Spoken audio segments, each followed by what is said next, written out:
श्री स्वामी समर्थ। नवीन दिवसाच्या नवीन शुभेच्छा। कशा आहात तुम्ही सर्व? ठीकच असणार आणि ठीकच राहा।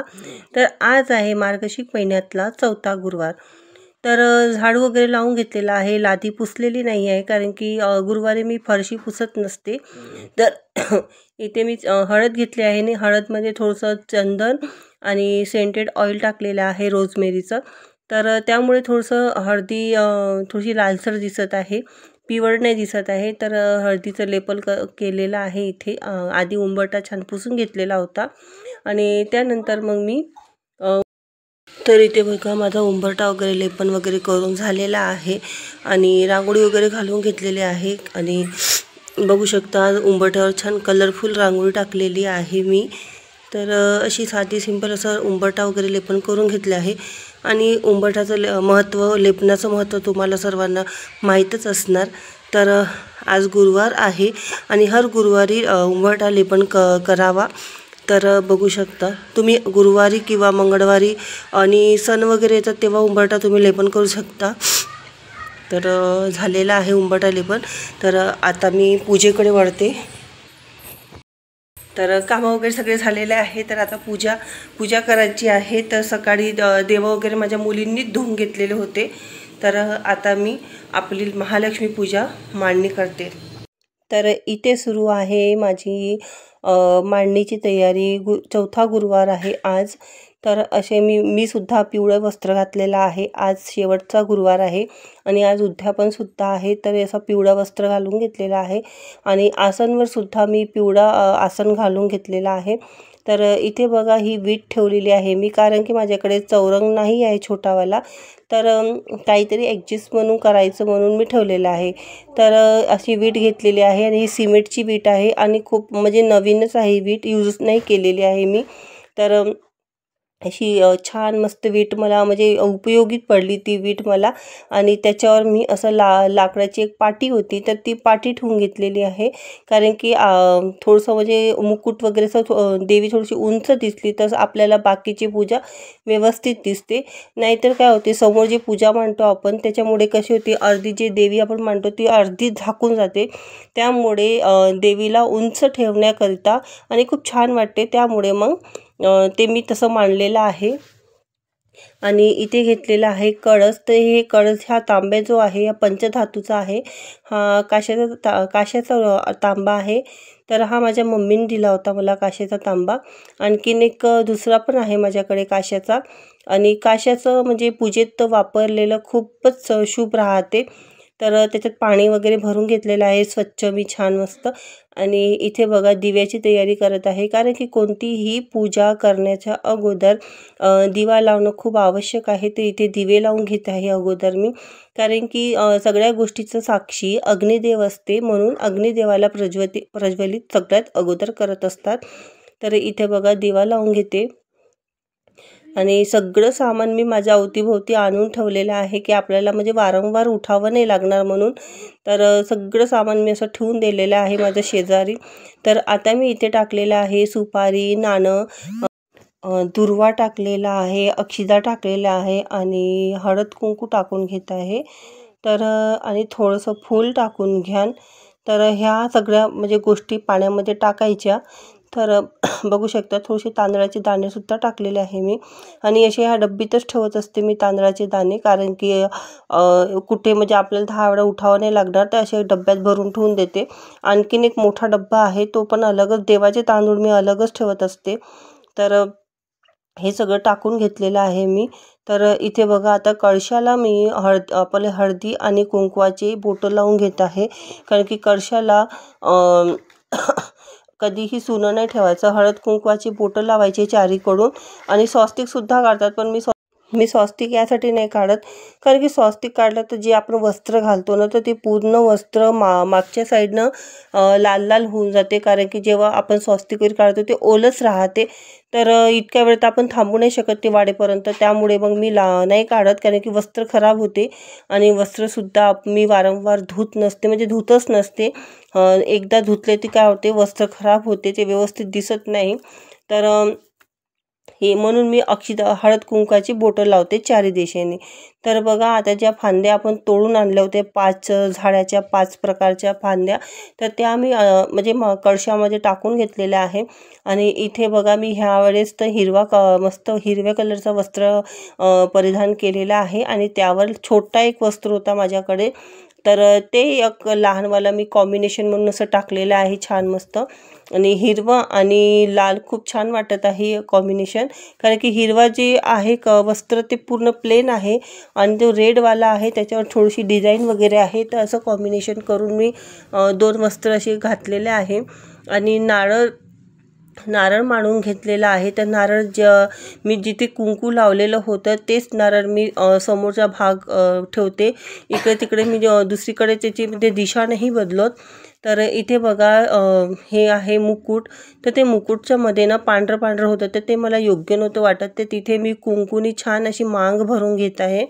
तर ती जागा म्हणजे भरून जाणार, म्हणजे दोन्ही साईडनी केस दिसत होते आणि मधातच पांढरं दिसत होतं. तर ते मी छान कुंकूनी अशी मांग टाईप भरून घेतलेली आहे. आणि मुकुटसुद्धा म्हणजे बघा लावून घेतलेला आहे व्यवस्थित. आणि जेव्हा आपण कळश मांडतो तेव्हा 1-2 वेळा तुम्ही हलवून घ्या, कारण की म्हणजे मुकुट वगैरे पडल्या नाही पाहिजे म्हणून. तर आता बघा देवीला मी छान मस्त पैकी दागिने घालून घेत आहे व्यवस्थित. आणि बघू शकता खूप व्यवस्थित घालायचे असतात, कारण की नारळ कसं मुकुट वगैरे खाली पडल्या नाही पाहिजे म्हणून. तर ह्या प्रकारे मी दागिने वगैरे घालून घेत आहे. तर 2-3 दागिने घेतले होते, पण सर्वात सुंदर मला ना जे मी कंठीमाळ आणलेली होती ती खूप छान वाटली मला. तर हा एक नेकलेस आहे. तर ह्या नेकलेसला माझ्या 3 वर्ष झालेलं आहे, पण अजूनही पॉलिश वगैरे काहीच गेलेलं नाही आहे. म्हणजे जसं घेतलं होतं तसंच घेतलेलं आहे. मी होलसेलमधून घेतलेला होता हा नेकलेस आणि खूप छान आहे. आणि सर्वात म्हणजे सुंदर म्हणजे देवीला मला हा दागिना आवडतो. खूपच सुंदर वाटतो हा दागिना. हा दागिना घातल्यानंतर याला काय म्हणतात मला नाही माहीत आहे. बहुतेक याला काय एकदाणी वगैरे म्हणत असणार. तर त्याच प्रकारे आहे एकदाणीसारखे. तर गहूमणी टाईप आहे, पण खूप छान उठून दिसते ती माळ देवीला. तर बघा इथे मी चुन्नी लावून घेत आहे, कारण की चुन्नीशिवाय देवीला शोभाच नाही. पुष्कळ जण चुन्नी नाही लावत, पण मला चुन्नी लावणं खूप आवडते. तर देवीला चुन्नी म्हणजे माता राणी आहे तर तिला चुन्नी तर हवीच असते, शिवाय कसं होणार. तर अशी एक चुन्नी लावून घेतलेली आहे आणि परमनंट मी देवीसाठीच ठेवलेली आहे ती अलग सलग. आणि त्यानंतर बघा ते जे देवीचं वस्त्र मिळते ओढणी टाईप, तर ते त्याच्या वरतून मी ठेवून दिलेलं आहे.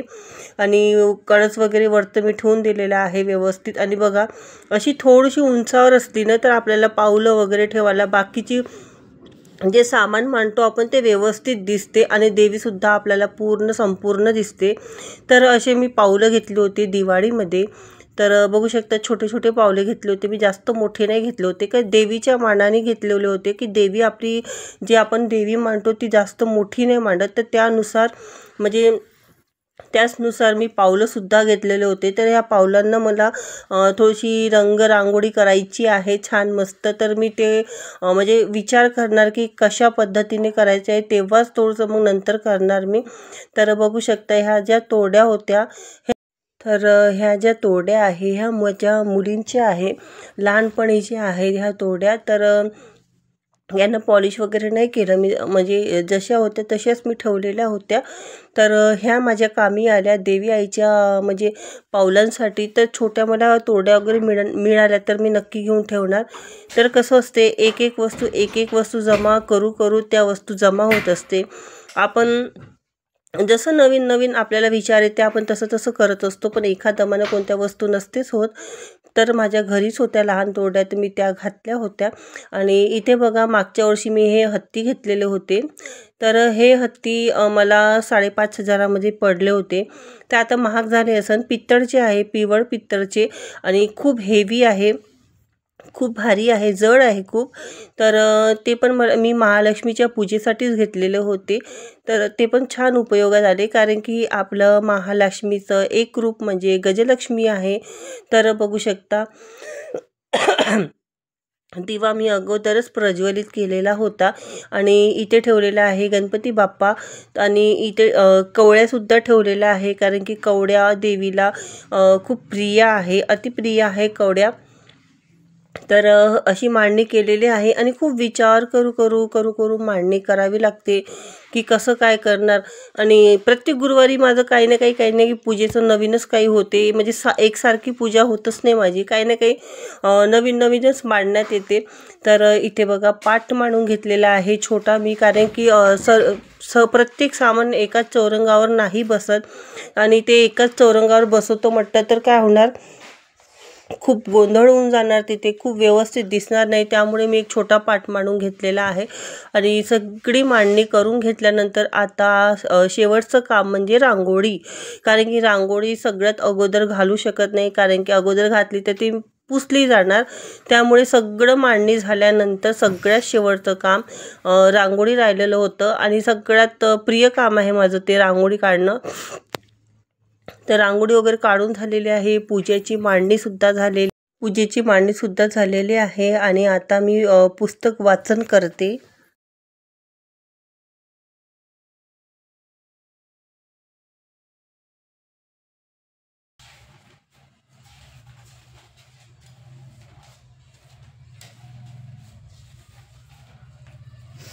ओम श्री महालक्ष्मी महात्मा श्री गणेशाय नमः, श्री गुरुदेवताय नमः, श्री महालक्ष्मी नमः. ओम नमो जी आज्ञा वेद्य प्रतिपाज्ञा बुद्धीच्या नायका सकळ विद्याचा कारका नमस्कार तुझ एकाकरी कार्यरंभी. नमो शारदे ब्रह्मानंदिनी सर्व विद्यांची तू स्वामिनी, सर्व ब्रह्मांची जननी वार्ता विघ्नाची नुर्वी पूर्वी प्रेम कृपादयाची, सर्वांगी सुंदर वटसिंधुराची, कंठी जळके माळ मुक्ता फळाची. जय देव जय मंगलमूर्ती व श्री मंगलमूर्ती, दर्शन मात्रे मन स्वामी मात्रे मन कामना पूर्ती. जय देव जय मंगलमूर्ती श्री मंगलमूर्ती, दर्शन मात्रे मन स्वामी मात्रे मन कामना पूर्ती. जय देव रत्नाकजी खरा तुझी गौरी कुमरा, चंदनाची ओटी कुमकुम केशरा, हिरे जिक्त मुक्तो शोभतो बरा, रुंजून तीन पुरे चरणी घागरिया. जय देव जय मंगलमूर्ती व श्री मंगलमूर्ती, दर्शन मात्रे मन स्वामी मात्रे मन कामना पूर्ती. जय देव रत्नाकजी खरा तुझी गौरी कुमरा, चंदनाची ओटी कुमकुम केशरा, हिरे जगतो मुक्तो शोभतो बरा, रंजून ते नाव पुरे चरणी घागरिया. जय देव जय मंगलमूर्ती व श्री मंगलमूर्ती, दर्शन मात्रे मन स्वामी मात्रे मन कामना पूर्ती. जय देव चरणीच्या घागरिया रुंजून वाजते, तेने नादे देवा अंबर गरजती, ताठा टुंकट नाचे गणपती, तव शिवशंकर पार्वती कौतुक पाहती. जय देव जय मंगलमूर्ती व श्री मंगलमूर्ती, दर्शन मात्रे मन स्वामी मात्रे मन कामना पूर्ती. जय देव लंबोदर पीतांबर फणीवर वंदन, सरसोंड वक्रतुंड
श्री स्वामी समर्थ. नवीन दिवसाच्या नवीन शुभेच्छा. कशा आहात तुम्ही सर्व? ठीकच असणार, ठीकच राहा. तर आज आहे मार्गशीर्षला 5वा गुरुवार. तर आपली पूजा वगैरे झालेली आहे, बघू शकता तुम्ही. तर पूजा वगैरे झालेली आहे आणि आज आहे उद्यापन. तर आज 4था गुरुवार आहे आणि आज आहे उद्यापन. 5व्या गुरुवारी तुम्ही उद्यापन म्हणजे तुम्हाला जमत नसन तर तुम्ही 5व्या गुरुवारी सुद्धा करू शकता. पण मार्गशीर्षले 4च गुरुवार आलेले आहे. तर आज आहे 4था गुरुवार आणि आज आहे उद्यापन. तर आज संध्याकाळी उद्यापन करूया. तर अशी माझी पूजा वगैरे झालेली आहे. तर चला आता आहे स्वयंपाकाची तयारी. स्वयंपाक करत आहे मी. तर आज मी गोडमध्ये बनवणार आहे गुलाबजामुन.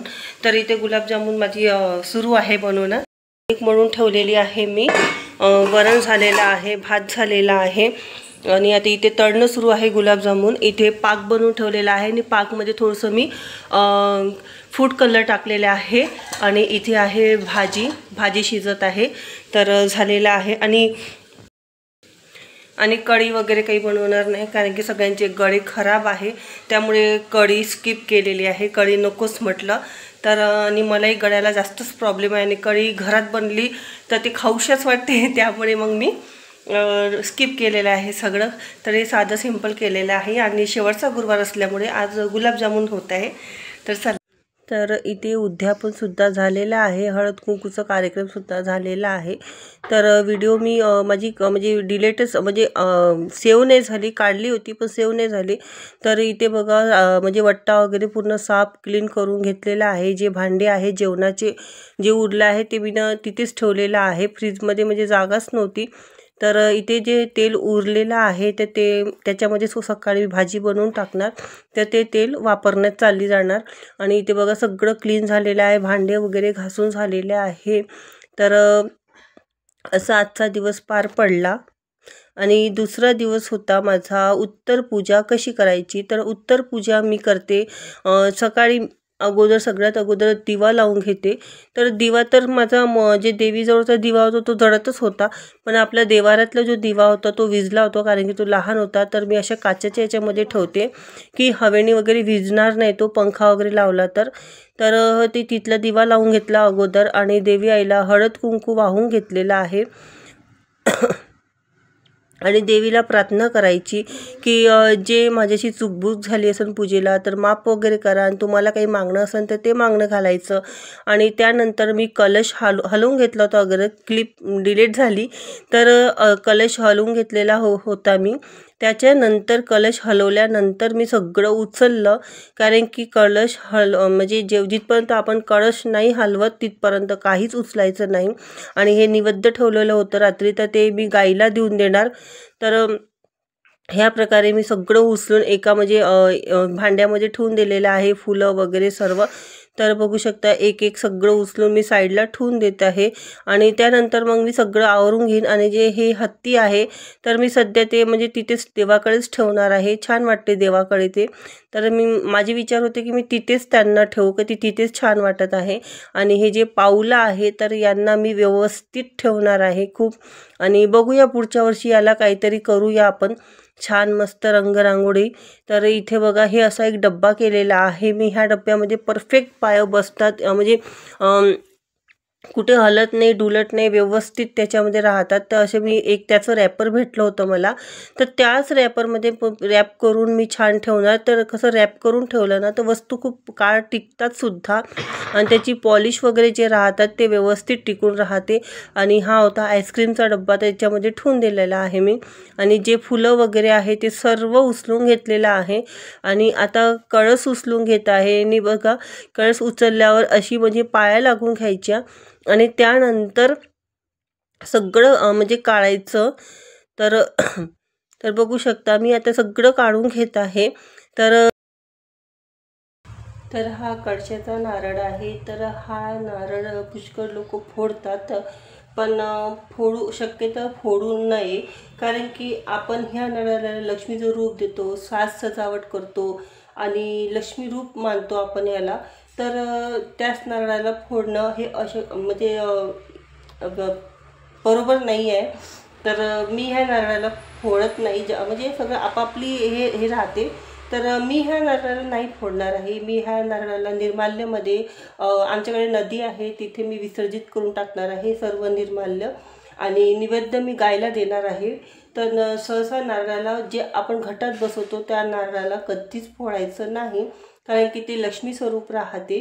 तर त्याला थंड विसर्जित करायचं आणि जे नारळ आपण ओटीसाठी ठेवतो ते नारळ आपण फोडून प्रसाद म्हणून देऊ शकतो. पण हे जे नारळ राहते याला आपण एखादा आपलं घरी लावू शकतो, जमिनीमध्ये लावू शकतो किंवा निर्माल्यमध्ये टाका तुम्ही, पंडिताला द्या तुम्ही. पण ह्या नारळाला फोडायचं नसते, कारण की आपण इतकी सजावट करतो, याला देवीचं रूप मानलं जातो आणि ह्या नारळाला कधीच फोडत नसते. तर मी निर्माल्यमध्ये टाकते आणि आता हे नारळ मी असंच ठेवणार आणि मग नंतर मी नदीमध्ये टाकून देणार. तर आणि हे जे बाकीचं आहे थोडंसं फांद्या वगैरे, ह्या कळशातलं पाणी मी तुळशीमध्ये नाही टाकणार, कारण की कळशातलं पाणी देव धुतलेलं पाणी तुळशीमध्ये नाही टाकायचं, कारण की तुळशीसुद्धा एक देवी आई आहे. तर दुसऱ्या झाडांमध्ये वगैरे टाकून देणार मी. आणि हे जे फांदे आहे आपण पूजेसाठी ठेवल्या होते ते हे घरातल्या 5 ठिकाणी हळद कुंकू वाहून तिथे ठेवून देणार आहे. आणि पूर्ण पाणी मी दुसऱ्यामध्ये कुंडीमध्ये वगैरे, तुमच्याकडे झाड असन, विहीर असन, तुमच्याकडे नदी असन तिथे नेऊन टाकू शकता. तर माझ्याकडे काहीच नाही आहे, तर मी दुसऱ्या कुंडीमध्ये दुसऱ्या झाडामध्ये पाणी टाकून देणार आहे. आणि याच्यातले तांदूळ, 1 रुपये शिक्का आणि सुपारी टाकतो ते सुद्धा आपण त्याच्या ते काढून मग ते निर्माल्यमध्ये आपण विसर्जित करून द्यायचं. तर चला मी हे सगळं ठेवून येते घरामध्ये आणि पाय लागते. आणि हा जो दिवा राहतो बघा, हा अखंड दिवा आहे आणि मोठा साईजचा आहे. तर हा दिवा आपण जिथून कळस उचलला आहे तर तिथेच मांडून द्यायचं, हळद कुंकू लावून तिथेच मांडून द्यायचं. आणि जी रास आहे तांदळाची ती आपण जेवणामध्ये टाकून खाऊ शकतो किंवा चिमण्यांना, पक्ष्यांना देऊ शकतो किंवा निर्माल्यमध्ये, नदीमध्ये वगैरे विसर्जित करू शकतो, पण दुसऱ्यांना कोणाला नाही द्यायचं. तर चला.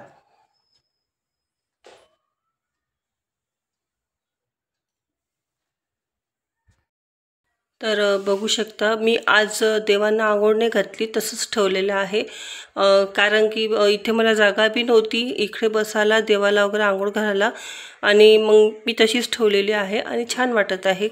आणि इथे मी पूजा वगैरे उचलून घेतलेली आहे, हळद कुंकू वाहून दिवा तिथे ज्या ठिकाणी आपली महालक्ष्मी आई बसली होती तिथे मी दिवा ठेवून घेतलेला आहे. आणि दिवा जेव्हा विझणार तेव्हा मग मी सगळं हे चौरंग पाट वगैरे उचलून घेणार आणि सगळं स्वच्छ वगैरे करून घेतलेलं आहे मी. तर अशी माझी उत्तर पूजा राहते.